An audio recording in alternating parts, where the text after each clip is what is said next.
So I'm really excited to talk to you because before I did this interview, I read all the liner notes that are coming with the album Tenderness. And I almost feel like the interview could be just you reciting, like reading this wonderful manifesto that goes through all the songs and what was going through your mind and your life when you did this album. But I guess the first place to start is I'm excited that you're working with Shooter Jennings. Tell me how that came about. I'm also excited to be working with Shooter. A long road, really. I'll shorten it up. I met Shooter when he first moved to LA. Loaded was playing a couple shows down here, and this band called Stargun, they put on to open up for us. And I met this guy, and there's really, as a musician, as long as I've been doing it, and even by that time it was 2001, you can spot the people, guys or gals, that are like the real ones. And there's like, out of 10 people, there's 9 that are like passing through, you know. Mm-hmm. And then there's that one you spot. It's like that's the truth right there. They're going to be, they're lifers. And I didn't know he was Waylon Jennings' kid or any of that stuff. He was this really talented guy in this band called Stargun. We met then and then remained friends. Seen his career take off and flourish, and him become this truth teller, which I spotted a long time ago. I had written these songs. We'll get into that. When I had a bunch of crappy demos on my GarageBand, which is the best way. I mean, a song, it's either good if a song sounds good on GarageBand, the way I record it, which is just through the voice thing and press record, no compression, nothing, just record. And if it rises to the top on GarageBand, then we're cool. Then you know it's good. Yeah, and I'll send them those out like that. Just share, mail. It mixes itself and sends it. So Brian Klein, my manager, really believed in this project from the beginning. We were out on the road with guns. And he suggested Shooter. And as soon as he said Shooter's name, I'm like, I hope he's into it because I think that's perfect. Black Ribbons was a record I really identified with. I like all the Shooter stuff, but that was a record especially. And Shooter was super down to do this thing, and we got together when I got back from a leg up tour, and I had an acoustic guitar, and he had a keyboard, and went in his living room, after he dropped his kids off at school, and started arranging the songs. And in the liner notes, you said this was kind of an album that was a long time coming. You'd always envisioned doing an album with this kind of sound, which actually reminds me of Johnny Thunders' acoustic work. It has that vibe to it. If there's any touchstone I'd be lying if I had any basis in country and western, any of that stuff, because I just don't. Wasn't around when I was growing up.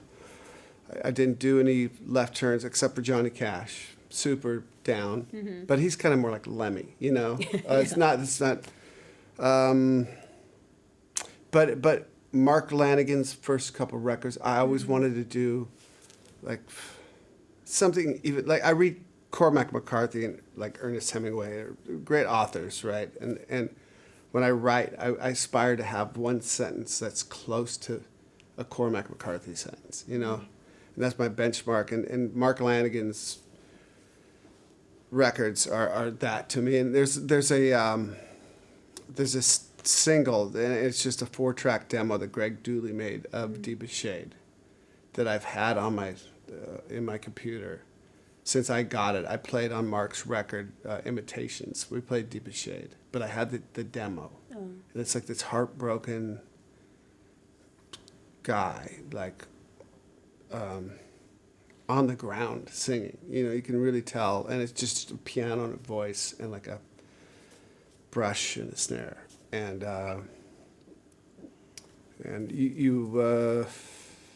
And Johnny Thunders acoustic stuff. These are the touchstones of things I've always wanted to do. I did Wasted Heart, which is on this record. I did it on a loaded record.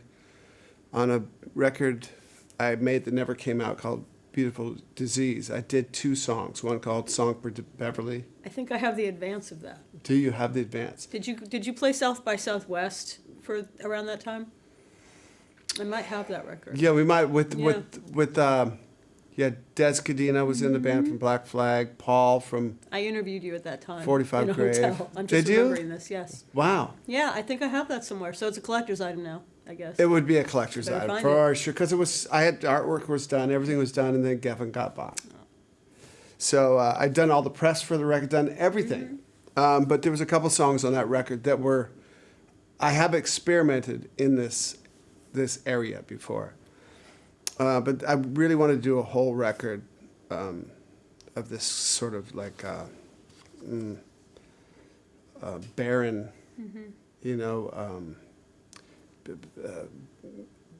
musically beautiful, instrumentally beautiful, ornate sort of record.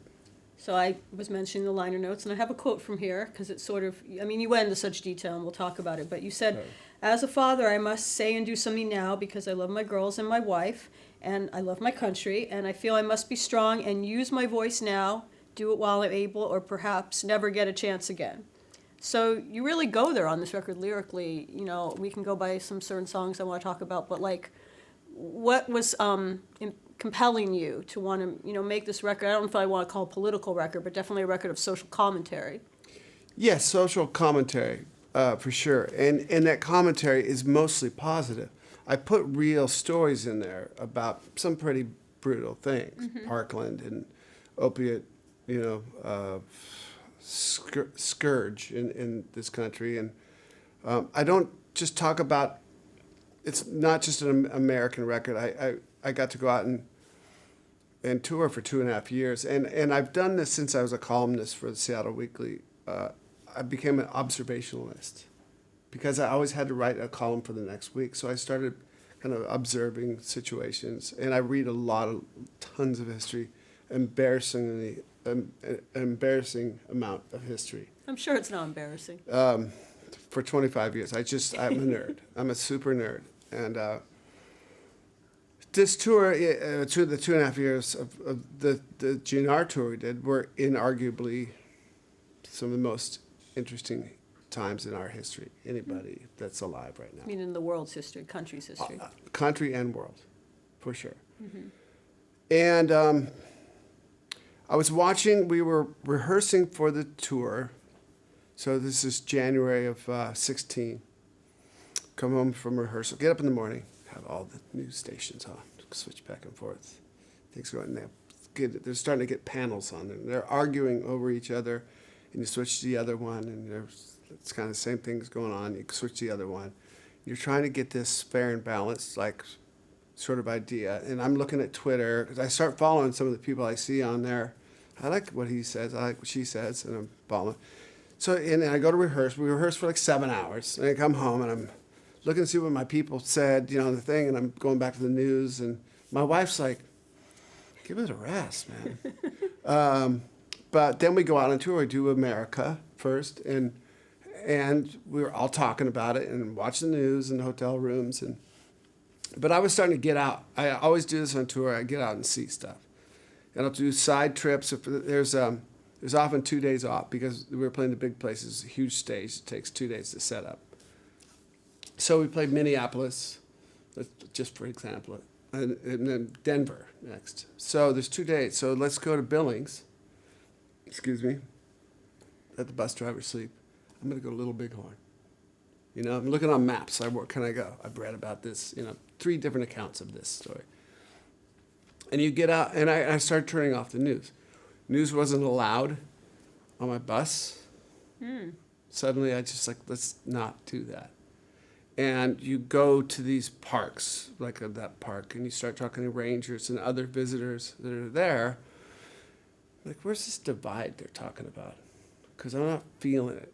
And I'm, okay, well, I'm going to go to the World War I Museum in Kansas City. We're not playing there. I would often find cities we weren't playing in between. So I wasn't singled out on the street, right? Oh, he's playing the giant Nora Dome there tonight.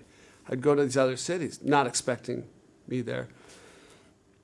I'd go to museums and go and talk to people. And I went to South America. We did a leg down there. No news. You can't get the news down there, the news that we have here. And I just stopped looking at Twitter.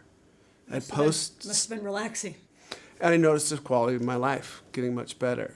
And went to Europe, and there was things going on there that, frankly, as a history buff, coming from a history buff, rather alarming. Things that had happened not too long ago, mirroring those things. And the same sort of news thing, the divisive news. And I'd go out in Italy, I'd go out in France, I'd go out in these places, and I'd go to Normandy, and I would go to Auschwitz, and I'd go to Anne Frank House, and I'd go to museums, and I'm talking to people and doing stuff. And then you go on the news, like Sky News over there, and there's like this kind of same thing going on.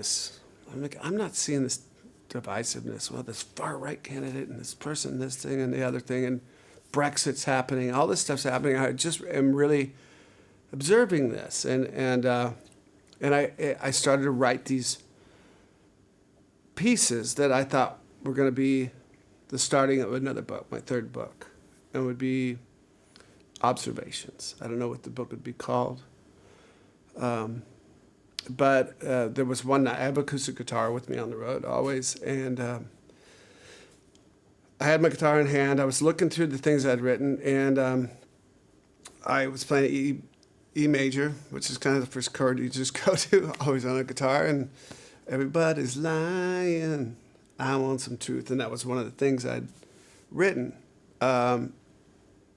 as a start to a chapter, really. And the idea came about at that point, to make a record. And I think I wrote 6 to 8 songs in the next 3 or 4 days, because I had the lyrics really already. Wow. And just kind of went down this really creative rabbit hole. I want to get into some of the specific songs on Tenderness. You mentioned it just a moment ago, Parkland. I mean, Yeah. just the title alone obviously jumps out of the track listing. Obviously, it's self-explanatory what it's about, but what was going through your mind to write a pretty, direct song? It's a funeral dirge, is all it is. And we were back from a leg of a tour. It's before I started working with Shooter. I have a basement in my house, and I have a Pro Tools down there and a little studio. And I have this guy, Dave, who was coming over to engineer. I was putting some of the songs to, like putting drum machine in. And he came downstairs and he goes, I have a TV downstairs, never on. That's going to be a theme around.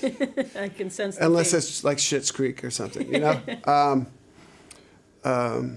But he came downstairs and he said, oh, have you heard about Parkland? It happened again. And I have this TV, we turned it on, and we just sat there and watched this fall out. Again. And I had a guitar, and I was just playing these 2 chords, and Dave went on the computer. He's like, man, how many times is this going to happen? And he went on Wikipedia, and put in school mass shootings. And since 2010. And the list was so long that, I mean, it's beyond heartbreaking to look at that list, and this thing's going on the TV. And the song just came out, and not necessarily to be any sort of single or anything. It was just I was trying to pay respect and be earnest about a very serious situation, especially this is an particularly American thing. I don't know what the answer is. It's not a commentary on the Second Amendment. It's not a commentary on gun owners. But it's a commentary, I think, if there's national emergencies that we're going to call out, this one should have been called out some time ago. I'm not going to talk about current administrations ever. I read too much history. It's fleeting. All this, you and I could barrel down on one person right now. It would be a useless conversation in 8 months or 6 or 4. It would be useless. Mm-hmm. So I think that something like this, mass shootings, could have been Columbine after, I don't know. Columbine, it's 20 years ago this 20 year. years ago, yeah. This 20 month, years ago. April. April 20th, 99. Okay. So that speaks for itself. Just you saying that. And how many more times it's happened since then and before then. I don't know what the answer is, but I sure would love to explore an answer. I sure would love to talk. I have daughters. They're 18 and 12. I had a daughter. You know, when you're fearful of your kids going to school, something's f***ed up.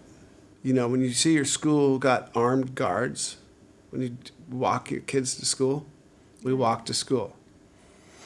Something's f***ed up. This is school. And as a dad, as a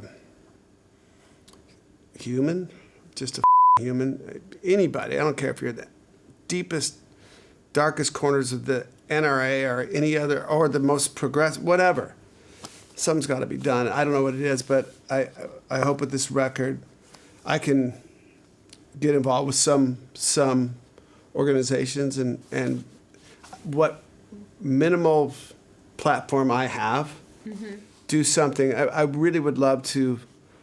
The record's about healing. It's about togetherness. But within that, I mean, I have to expose some darkness. And I expose, I think, more than my fair share of darkness on the record. But there's hope at the beginning, and there's hope at the end. There's another song I wanted to talk to you about called Cold Outside. Yeah. I understand that one is about homelessness. Yes. So tell me about if there was anything real life or anything you observed that inspired that song. Well, real life is I live in Seattle. And Seattle's kind of becoming, Seattle's famous for Starbucks and Microsoft and grunge music and Amazon and homelessness. And if you've been to Seattle lately, you will see it. It's everywhere. And I travel, again, a ton. And I see it in Los Angeles, and I see it, you know, it seems to be growing and growing. And San Francisco, and in Albuquerque, and New York City, and wherever you go. And Europe and South America, and you know, wherever you kind of go, that you see it. But in Seattle, my hometown, there's this really growing visible homelessness all over the city. And it's a very progressive city, to the point where there's a lot of free services and whatnot, which is great. The problem is there's a mix-up. I know myself, like I'll see a homeless, I'm that's really about me. You know, you avert your eyes, you walk a little faster, you know, I put my fucking keys in my hand in case I'm gonna get in a fucking fight. Is that what I'm thinking? I'm gonna get in a fight? Get to your car quick and take off, right? And I read this book called The Center Cannot Hold during this tour. And it's written by this woman. She's the head of the School of Psychology at USC. And she's dealt with schizophrenia her whole life. She didn't tell anybody, but she would have these episodes where she'd be up on the roof saying, I killed 1 million people and I've been killed 1 million times. And her, you know, she was a brilliant woman. She got through, I forget where she did undergraduate, Vanderbilt, and then she got a scholarship to Cambridge and then a scholarship to Yale Law. And she's the head of school of psychology at USC. The whole time, seeing a therapist every day, like having these episodes every day. Didn't tell anybody. Couldn't have a relationship with a man. But she was she humanized, you know, the person I saw screaming out on the street corner you're like fearful of. And kind of told the inside story of that. Rarely do they, somebody in that condition hurt anybody. They're just hurting themselves, right? She used to think when she was like 16 walking home from high school that the houses were talking to her. She wouldn't answer back because she didn't see anybody else answering back. She thought for sure that houses were talking to everybody, but everybody else was holding it cool. So just hold it cool. That got me thinking of the homelessness in Seattle and the mental illness and really, I mean, in Seattle, 85% of the homeless is drugs and alcohol. And that's not me making up a number. I went out on a ride with the Union Gospel Mission last week. I went to this place called The Jungle, which is gnarly. And, I mean, walked up. These guys went up first. They used to live there. Now they work for the mission. So they went up first. And then they said, yeah, come on up. You know, we're going to check, see if it's okay if you come up. Go up. And, you know, a guy walked past really fast. And they said, oh, he didn't want you to see him because he just got a rat just ate off his eyelid. Well, he was knotted out from heroin. Oh my God. Ate off his eyelid. So, Oh my God. so then I went in, and it's post-apocalyptic. There's needles and there's human feces, there's everywhere, and garbage, and there's no way to live. And so I want to do something with that song with the Union Gospel Mission. And on the other side of it, one of my brothers, my brother Bruce, in South Carolina. He's in South Carolina. He got laid off from his job at Muzak. He was an executive there. They moved him out there. Everything had lived there, and then he ended up in this house underwater and without a job, like basically 66 and unemployable. He'd been this music guy his whole life. So he got involved with homelessness and kind of just he's a guy I really look up to my whole life. And there was this problem in this area out in where he lived with homelessness, and he got the police involved, and he got like human police, you know, like not police to go arrest, but like talking to businesses and homeless and drug facilities, rehab facilities, and got them all working in concert. And in this small town, homelessness is gone. And they've worked on it for the last 8 years. I just went out and played a benefit show for them a couple months ago and talked to all the people that had been on the street, the cops, the business owners. And it's just this wonderful thing they did. But it took one person talking to another person and helping one person. You can't alleviate the whole problem all at once. I'm no expert on this. This is just me kind of taking some dives in. And I talked to a guy up in the jungle, back to Seattle. Sure enough, he knows a friend of mine. I knew somebody up there, to be a connection. And he worked at this club for a long time, back in the late 90s, early 2000s. He's been homeless now for 10 years. He goes, I can't, I just hear 10 years, I can't believe it's been 10 years. He wasn't high. He wasn't anything. But we started talking about the club, and I said, I knew a guy who worked at that club. He was the bartender. And he said, well, the only guy I knew was so-and-so. I said, well, that's my friend. I played in a band with him. We've traveled around, like, that's it. He goes, yeah, I used to play music. I was in an industrial band and everything, but I've been homeless now. But it's so hard for me to get, I know, from this 10 years homeless back into society. I don't know how to do it. Like, okay, well, maybe I can start with one person, And I'm going to go back there Friday, I think.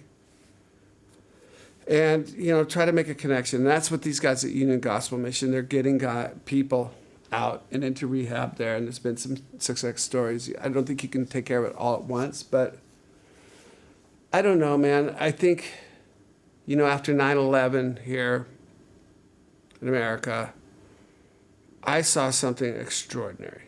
I saw neighbors looking after neighbors.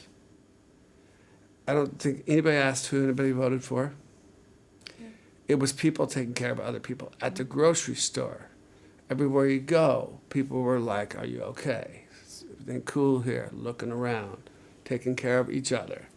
And that's the America I know, That's the one I choose to see throughout all this stuff that we're experiencing right now. All this hyped up tension and news and crap. That. All of that. Because they're selling ads. It's time to wake up. That's the highest point of all these news companies' careers, They're selling the most ads. They're just raking in the dollars, and they know how to keep people glued. Mm-hmm. Same thing with politicians. Throughout, at least, lobbying's been a massive thing for at least the last 40 years. So rarely do you ever listen to a politician telling like something from the heart. You know, Yeah, there's something behind. There's some dough. You know, and like wake up. Like that's what we were yelling about in punk rock in the late '70s and early '80s was the man, and the man wasn't the president. It was the people behind the, and you know, I don't know. So cold outside. I made a really long I round was all story. interested. I didn't want Yeah. to stop you. I was interested. But yeah, it's about homelessness in not only America but the world, and it's just a little call to arms, like reach out a hand, you know. Yeah, I like that message. You mentioned two different. You said like with Parkland, you wanted to get involved with some causes. With this song, you're getting involved with causes. Does each song sort of go with an organization or a charity that you are involved with? I didn't mean it to be that, but the song "Feel" was written as a result of, well, I mean, I've lost a lot of friends to drugs and whatnot. But Scott Weiland, Chris Cornell. Prince really hit me hard, and Chester Bennington, our family, you know, we're family friends with all of, except for Prince. Prince is a deity. I was about to say you were friends with Prince. No, I met him once, and I was way too drunk, and I suddenly realized it when I was in a room alone with him. Wow. Really embarrassing. But tell me about this song, "Feel." So "Feel," it was written as an ode, really to. I've been there, man. I've been strung out on drugs. I've been an alcoholic. You know, so it's not me preaching from some high. I am one of you. You know. I've had depression. You know, and I've written about it, and so it was a song, just a really like an ode to those guys. I don't name anybody in the book, or in the song, but we hope to do something with Tilinda's 320 Foundation for that song. So there's some really nice things we can do. Get some fans involved somehow. Have them volunteer and win a trip to see us play. Something goofy, but it gets people involved. And more, if one person can help one other person, that's a great place to start. And I'm not a politician. You should be. I was about to say, why don't you run? Yeah. You could. I'd vote for you. Yeah. Well. McKagan 2020. Yeah. It's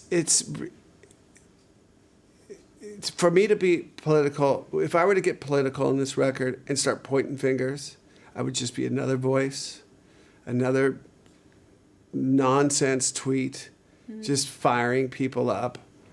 I have my own private political opinions, but they're really much more massive, you know, as a whole.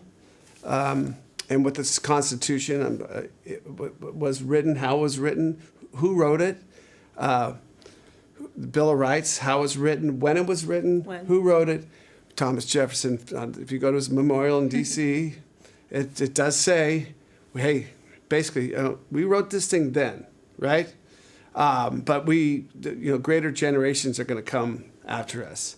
So if you keep these exact same words, you know, it'd be like a grown man wearing the pants of a boy.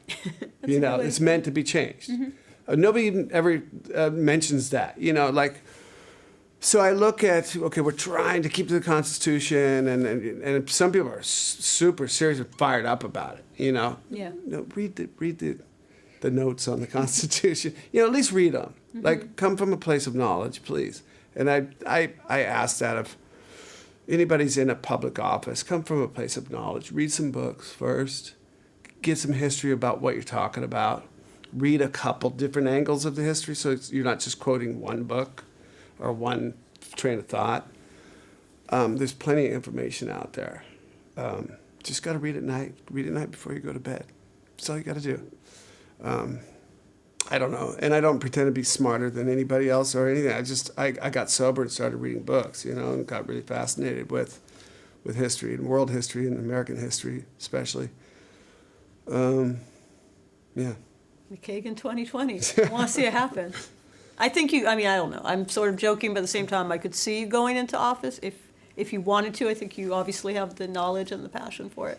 It's never something you've thought about? Because, like, Chris Novoselic is an example of someone who's, like, hasn't he run for Yeah. local office? I Yeah. mean, you wouldn't even do something at, like, a local level, or... I have thought of running for mayor of Seattle before, for sure, because our city council is so famously up. Okay. It's really bad, really bad. And it's my city, but that would just be like a local thing, like almost me helping myself out to do that. Like, this is how we're going to run the city. I would actually want to be like a czar of like the Northwest. Like what I say goes. It's going to help everybody. Trust me. Traffic, homelessness, everything around. But what I say goes, and that's it. So if they got that position opening up, I'll run. I'll put all my resources. Czar of the Northwest. That's a nice ring to it. Czar. Yeah. That sounds like a song title, actually. Yeah, Democratic czar. There's one more song a specific song on tenderness I want to Yeah. ask you about, and that is the song Last September, Yeah. which I think is a very topical song for now. Can you tell me a little bit about that? So obviously, not obviously to anybody yet, but when you hear the song, it was inspired by stories that were coming out as a result of the Me Too movement. And I do have 2 daughters, and I have a wife, and I have 3 sisters, and I had a mom that was amazing, and I wrote a song on a loaded record called "Follow Me to Hell," and it was after this 15-year-old girl had been found in San Diego. It was back like 2011 or 10 or so, and this creepy guy. Of course, they found the creepy guy, and he had, raped and killed her, and like buried her, half buried her somewhere, and they finally found the creepy guy, and I saw a picture of the creepy guy and heard the whole story. And it followed me to hell. I was like, I don't know what I'd do if I ran into you, because if I lose my mind on anything, it's not road rage, it's not being threatened to like at a bar or something like that. I'm super calm and cool, but those guys. And anybody who a man of power, or power through workplace or physical power, that would do anything to a girl or a woman without their consent is something that just I'd lose my mind. And Follow Me to Hell was really like, it was a fight song. Like, let's get down.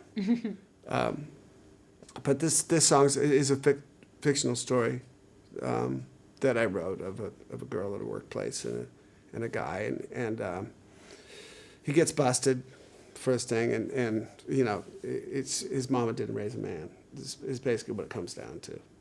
And that's it. And at the end, there's a kind of a refrain, a coda at the end that gives the hope that the girl, you're going to get through this, and you're going to get stronger, and get a bit of thick skin, and you're going to move on and be okay. See, I think it's interesting. I hope you don't. Okay.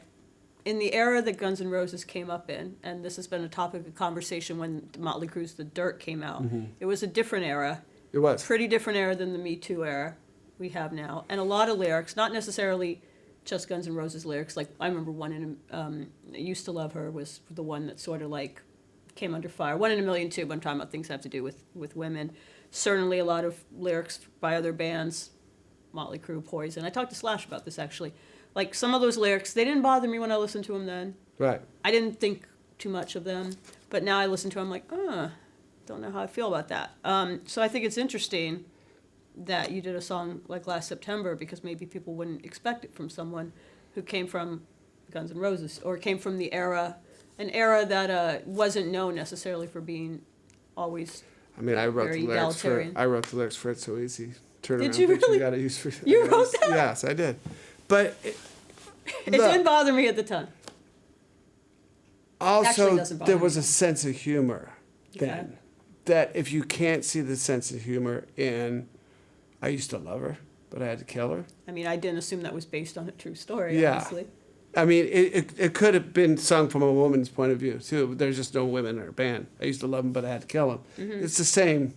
We all have this feeling, you know. You wrote the lyrics to It's So Easy? Yes. I always kind of like that lyric, but like I said, because of the humor you're saying. But I feel if that lyric came out now, people would be up in arms about it. Sure. And I went on BBC's Hard Talk for my first book, right? Did you? I did. Hard Talk. And it was the woman on there, and she was very nice to me in the green room. Oh, it's gonna be what a great book, and you got a lovely family, and that's so nice. And then we get on the green light goes on the camera, and she goes, "So turn around, bitch! I've got a use for you. You wrote that lyric. How do you explain that to your daughters?" I was like, okay, well, I'm glad we're talking about this in a different way. Yeah, we are. Because there was in the 80s, if you compare the 80s or the 70s, late 70s or the 80s to now, it's two completely different things. Men and women were less predatory, I think, in my experience, and more just in it together. Okay. You know, I sometimes felt the victim of predatory practices. You know, I was an innocent kid from Seattle. And there were a lot of aggressive women in that scene, for sure. There was. So it wasn't. This is I mean, AIDS was a thing, but it hadn't entered into. Yeah. It was still thought as it was actually first. I worked in a bakery in Seattle. It was all gay men and me, and it was called GRIT. And what started happening? Do you remember? It's called GRITs. Yeah. Gay-related immune deficiency syndrome. Kind of crazy to think about that. Yeah. Yeah, I do remember that. So it was just a different time. Yeah. It was I mean, everything was unprotected, drugs and needles and sex and all of that stuff. And a whole different train of thought with people. I'm sure stuff was going on, Harvey Weinstein stuff and all that, but we hated that kind of, like if we saw that stuff going on around us, we didn't allow it to happen around us. Mm-hmm. No, you know, we were still good dudes, you know, like we never let that stuff happen around us. And, you know, you hear about like these stories now, like, I don't know, man, even through like elementary school and middle school and high school, like you saw the potential creeps, mm-hmm. you know, and those were never one of my friends. Like that's a potential, guy's got a potential to be a rapist. You can tell, mm-hmm. you know, or a predator mm-hmm. of some sort, a Harvey Weinstein kind of guy. Like stay away from him. You tell your female friends, like stay away from that. Yeah. None of my friends said grab her by the pussy. You know what I mean? Yeah. Like who would say something like that? And I don't mean to be political against the dude who said that. It's just an idiotic, stupid thing to say for any man. So, and that's the way I've always thought. So, 80s or now. I could have written this last September in the 80s if it came to me. Mm-hmm. I would have written that song. Mm-hmm. I think the Motley Crue was they were. I mean, we went out on tour with them in '87. Girls. Oh, and we were like, holy shit, this is the big leagues. This is. But it was. I think men and women were both way more aggressive mm-hmm. as a whole. Maybe men and women are still aggressive. I've been married for 21. I have no idea how it works out there. But I've heard, like, a friend of mine, he got divorced at 50, and he went on, like, my best friend, one of my best friends since we were 4. And he went on a dating app, and he's like, you know, you go on, and he's out of practice. This guy's out of practice. He's a sweet guy. And he's like, you know, and the girl would be like, you know, don't do anything on the first day. He's like, okay, I wasn't thinking anything close to that. And the next thing is, you know, it's like, you know, dropping him off and up to the apartment. And he's like, every time they're like, the clothes are off and they're going at it. And I was like, we just were saying we're not going to, like, at dinner, I don't know how to do this, right? So maybe it is like that out there now. I don't know. Well, some things have definitely changed for the better. Yeah. I believe. But do you think sometimes the pendulum has swung too far the other Yeah. way. I mean, the 80s, Yeah, it for has. all of the misogyny or that might have happened there, it was also, as you mentioned, a free time, a carefree time, a time that wasn't super policed and overly PC, Yeah. and people weren't so uptight. You know, do you think things have gone too far the other way? I think PC is an overused word itself. Okay. Just become correct at all times. You know?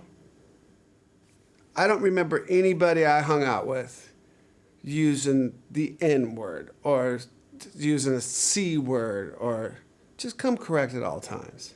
Then you don't got to worry about, oh, was I politically correct here? And I think it's overdone now. Just be if you're a dude, be a man, you know? And if you're a woman, you know, I know from my women, like, what happens with my girls, with my wife and I's girls, was learned in our house. And the most of the stuff they learned by the time they were 10. After that, you're just like a consigliere to your kids. Mm-hmm. And so what goes on in the four walls of your house is what they're going to take out into the world. I really believe that's true, just from my own experience and from some good parents, friends of ours and their kids, and seeing how they came out. It came from what goes on at home. And we don't talk about being politically correct. We don't talk about... My wife was a big-time model in the 90s, in the heyday of that going down. And she gets kind of fired up. She's like, do you know how many times I was asked to go to a hotel room at 1 a.m? You just don't do it. So she gets pretty fired up at some of these, you know, she kind of goes the whole other direction. She's like, what the hell were you doing in the hotel room? What did you expect to happen? She comes from a reel where she was asked nightly, you know, out on location in Mexico or Morocco, or where she's by herself, you know. And now I have girls that age. I'm like, holy, you, Yeah. you know, like, Are you scared? Like, you about did what this you're- on your own. But I'm not afraid of what our girls are going to make good decisions. Okay. And Susan made good decisions. I'm not blaming people who otherwise were for it. Don't get me wrong. And don't blame my wife, because she does have a lot of heart toward girls who've gotten rape and all that other stuff. Is a whole different story. Yeah. But Of course. you got to think about where you put yourself at all times. And don't want to get myself into trouble with Me Too movement or anything, but just girls and guys. Guys, I'll kick your ass. I swear to God. Me and you. In a room, lock the door. I don't care if you're bigger than me. I don't care if you got. I don't care. But you know, I would say to my girls, I'll just talk about me and my family. Position yourself in the right place to get out. Make great decisions at all times. Nothing good happens after midnight. We all know that. Typical dad. But the girls have listened to their mom. Their mom has been through all that stuff. And the girls make good decisions. They're not doing goofy stuff and putting themselves in situations. And I got our girls, you know, beautiful girls. One's modeling now. She's going to school and getting all these modeling gigs. And it could be, you know, creepy, but she just doesn't do anything that would put herself in a situation. So that's not to say you can't get into a situation without your own. Yeah. You know, you can suddenly be in a situation like, you know, I've heard stories like turn a corner and a guy's got his dick out in the hallway. You know, like, Yeah, okay, you happens. can't help that, right? No, it happens. It happens, Unfortunately. but it does. I guess it does, right? I mean, yeah, thankfully not to me, I'll just Right. say. But yeah, we've all heard the stories. Yeah. And my wife, thankfully not to her. I went to, this amazing Janies Fund. It's Steven Tyler's. We got invited to go this year, and we were, and my wife, it's girls, and put them in foster care and things that happened to these girls, and well, these are little girls, man, and then they, you know, so one woman got up and spoke, and she was raped by her stepdad repeatedly. He said, if you tell your mom or your brother or anybody at school, I'll kill everybody. And so she didn't. And by the time she was 11, she told somebody at school, and it got out and it came back. And he like beat the out of her. She was 11. Mom didn't do anything. She got pregnant at 12 with the mom. She made her go full term, kept the baby as her own. She went into a foster care. Same thing happened with the dad there in the foster care. This woman made it out of all of that. She's a successful 48-year-old woman. Wow. I guess she was driving down the road when she was 20 in South Carolina. Heard Janie's got a gun on the radio, pulled over and just started weeping like somebody finally understands. But this Janies Fund thing, my wife turned to me, she goes, I'm so fortunate none of this happened. The number of women this happens to and the success rate of them coming out okay is it's like 3%, but 35 or 40% of women it happens to in America. I was just blown away. So I'm talking from a place where it didn't happen to me, didn't happen to my wife. Abuse at the family or at home, or being raped out there somewhere. It's not going to happen to my girls, So maybe I'm speaking from some strange bubble, and people will get pissed off at what I'm saying. But PC, I think, back to that. I think it's going over. Just be a human being, man. Use common sense. Well, we were talking. Don't be a dick. Don't be a dick. We were talking about the "It's So Easy" lyric, and you mentioned the N word just now, and I did mention 1 in a million. I understood when that song came out that it was in a character. Third person. Kind of like how when Dire Straits' "Money for Nothing" came out, it had the F word in it, and it was from a character of a homophobe basically criticizing something on MTV. But that song got censored as well on radio. Did it surprise you at the time that people didn't get what that song was, that it wasn't coming out of Axl's mouth? Because you said people in your circle didn't use that language. No. I was surprised that it was, we were supposed to play David Geffen's a big AIDS benefit in New York at like a couple months later. We got pulled out for that. Oh, wow. I remember getting on a plane, flying back to Seattle, and an African-American flight attendant came up and sat down next to me. Really? And said, do you really hate black people? I'm like, oh, part of my family's African-American / so that people didn't kind of put that together. It is, hopefully now later people can examine that song and I think it's brilliant and super brave of Axl to step out and do that. It was public commentary, just like Paradise City is. Captain America's Got a Broken Heart, just like Jungle is, and that song was extreme, using the verbiage of the street, of ill-informed people on the street. Axl's been very vocal on Twitter lately. There's a new term called woke Axl. It's a hashtag. Is that right? Yeah, because he is woke, and I know I know woke because I'm around teenage. If you're gonna try to outsmart him or out intellectual him, it ain't gonna work. You're gonna be in trouble. But I noticed there are fans of Guns N' Roses or of him. Because obviously a band of Guns N' Roses size, it's fans of all walks of life. They get mad at him or say, I thought you were cool, or I'm unfollowing you, when he, says his opinion. And just in general, I think there are people who think rock musicians like shut up and saying, we don't care about your politics or whatever. I imagine you have some opinions on the people who think that, you should keep your political opinions to yourself. I hear that a lot, especially lately. I actually hear it a lot lately. I hear it a lot lately too. Yes, I the mean, the one that Even Tom Morello gets it, and he's been Tom political from day one. from you know? day one. Yeah, right.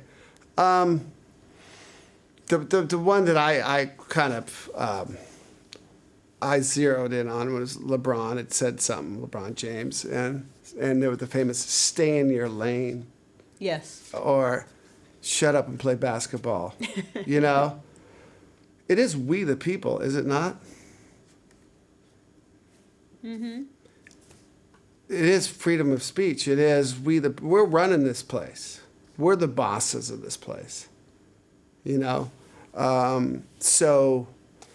You know, when newspapers were first started, and I'm talking in the Northeast in 1620, I'm going to take you back. And the printing press could only print off 6 newspapers, working its very hardest. So the newspaper would get passed around the village. Okay? This is America. The back page would be empty. So that's where the editorials came in. Somebody would write editorial on, their opinion on some article in the newspaper. Sign their name. John Smith, put their address. You had to do that. You know, 55 Scuttlebutt Road, whatever he lived, this guy, you know. It's like the original message board, the original Facebook But you had comments. to put, however, you had to put your name and your address. There you go. Big difference. Mm-hmm. I've written columns on this when I was at Seattle Weekly. And that really raised the bar of what you would write and how you go. But people had differing opinions on these, as people do. Mm-hmm. But they were trying to get at a greater, understanding of each other and hopefully a better newspaper in a better town. That was the point of leaving the back page empty on purpose. Because it was recognized, you know, we weren't the United States of America yet, but we were these little states and we were trying to be our own thing. And, you know, there was talk of getting rid of the Brits and there was talk of that then.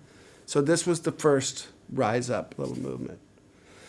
And if we're going to condemn that now, you got to know the history of our country. You know, when Axl says something, I know how much he thinks about it first, and he does research and he does stuff. And if he says anything publicly or tweets it or whatever, he's thought long and hard about it. It's not some anger tweet, you know. And so, yeah, go ahead. Unfollow him, I suppose, if that's the worst you can do. Yeah, I suppose he won't lose sleep over I don't that. think he really cares. But do you have any, I imagine the answer to this question is no, but do you have any concerns with releasing Tenderness, that there will be some of your fans who won't agree with some of the things you're saying and will be like, hey man, I thought you were cool, yeah, man. something to that effect. I don't know. As I said in the thing you read, I gotta be a man. I got for my daughters and for my wife. And I don't mean a macho man. A man of thought and a man of understanding and a man of action. And I hope to take some action with this record, and it's positive healing action for what's kind of transpired, especially in the last few years here in America. I hate the divisiveness, and we're not that divided. You know, we really aren't. If you turned off the news and we hung out in a room for a week, you would find we all like the same. You know, you like the Cleveland Browns, I like the Seahawks, but we both like football. And we respect each other's players, or whatever it might be, you know. And that's about as heated as the conversation would probably get, you know. I haven't given much thought to, you know, fans of me disagreeing or disagreeing. I don't think there's much to agree or disagree with on the record. It's just plain stated facts. And if they don't like me talking about real life, things that are going on right now, oh well. Yeah, Oh well. yeah, I got to, you know, I have my life to live and my legacy to leave. And my example to follow for my girls. So that's it. Awesome. Well, this has been a fascinating conversation, but I would be remiss if I didn't ask, since we were talking about Axl. I've heard a lot of this. I've heard this sentence. I would be remiss. at the end of No, interviews. I don't know how. I've talked to Slash, and obviously he put out a record last year. Are you guys passing around the sentence? I don't know. I guess it's just I've turned into a cliche. No. But is there? There's rumors. There's talk. Yeah. There's definitely hopes among your fan base that there'll be some For sure. new Guns N' Roses music because of the fact that the tour was Yeah. so successful and continues to go on. Is there anything you can, any development in that world? We just announced a date yesterday. Of a gig. Oh, I was about to say, did I miss the announcement of a new album? What? Yeah, oh, I should just start saying that. Yeah. Haven't you heard? No, I understand. I totally understand the interest in this. I get it. I'm interested in it too. And, things are very positive in our thing. And I'll just leave it at that. So there's a possibility. Sure. You're saying there's a chance. You said there's a chance. Okay. I said sure. Sure's not no. Sure is not no. All right, cool. Yeah. Well, in the meantime, though, you have an amazing solo record out. Thank you. Congratulations on that, and I've really enjoyed talking to you. Cheers. Thank you so much.